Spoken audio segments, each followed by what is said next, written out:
We start things off on this first day with current AAFS President Dr. Laura Fulginiti and President-Elect Ken Williams. Thank you both for your time this morning. Thank you. Thank you for having us. This is such an exciting year for all of us to be getting together, celebrating 75 years of AAFS. How far have we come? We have come really far. We started with a couple of hundred members in a small hotel in Chicago with only 3 sections represented. And today we have 12 sections ranging from anthropology to question documents and over 6,000 members. And the technology has also just exploded over these last 75 years. Yes, we have experienced so many advances in technology, which makes it possible for us to do our job much better and also much more efficiently. We look at some of the advances as it relates to the computer software. It allows us to make distinctions between minute pieces of data, as well as some of the advances as it relates to DNA, rapid DNA technology, which allows the development of a DNA profile in less than 90 minutes. And think about some of the smaller things like 3D printing, which also helps disciplines like anthropology. Where would we be without forensic science? So what a lot of people don't know is that forensic science is the underpinning of the science that is presented in the courtroom. This could be for civil trials or mostly for criminal trials. And in fact, having trustworthy data that people can rely on to make really life and death decisions is hugely important. Our entire justice system relies on it. Absolutely. And when you just think about the definition of forensic science, the application of science to matters of the law, forensic science really forms that nexus between the law and the science. And just think about that. Forensic science really relieves the burden on the prosecution and also aids the defense in criminal and civil investigations.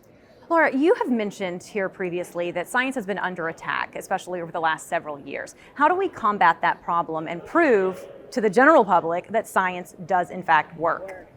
One of the things that really frustrates me is that science deniers have pithy sayings that they can put out there. They're really catchy, they get stuck in your ear, you can't forget them.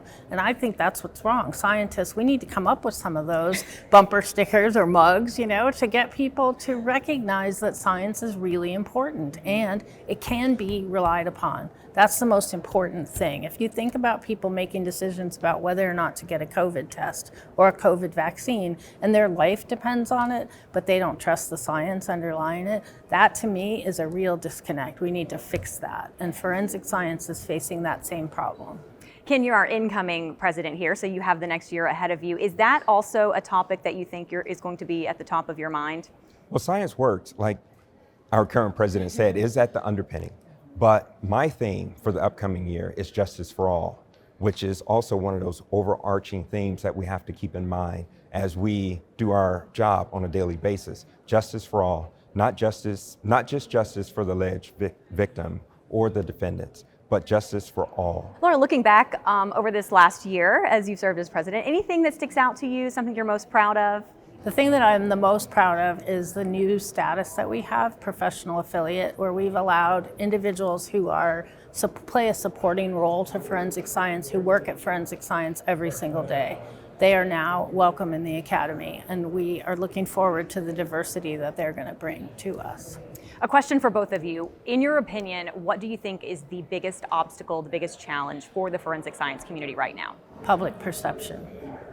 We really need people to understand that it's not Hollywood, it's nitty-gritty, it is trustworthy, but it doesn't happen in 90 minutes or 60 minutes or 30 minutes. This is not CSI. It is not CSI. It takes time, it takes meticulousness, and it takes the ability to translate the data into something understandable so that the courts can rely upon it.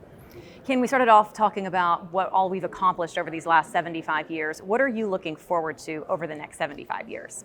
I'm looking forward to taking the momentum that we've started over the first 75 and just building upon that. Just doing even more, taking the academy to the next level, because through that, we can also advance the entire forensic science community. If we want to take the lead in the forensic science community and build that reputation of the American Academy, we can look forward to the next 75 years. Well, best of luck for you next year, and thank you so much for all of your work this past year. Appreciate it. Thanks for your time today. And thank you for much. having us.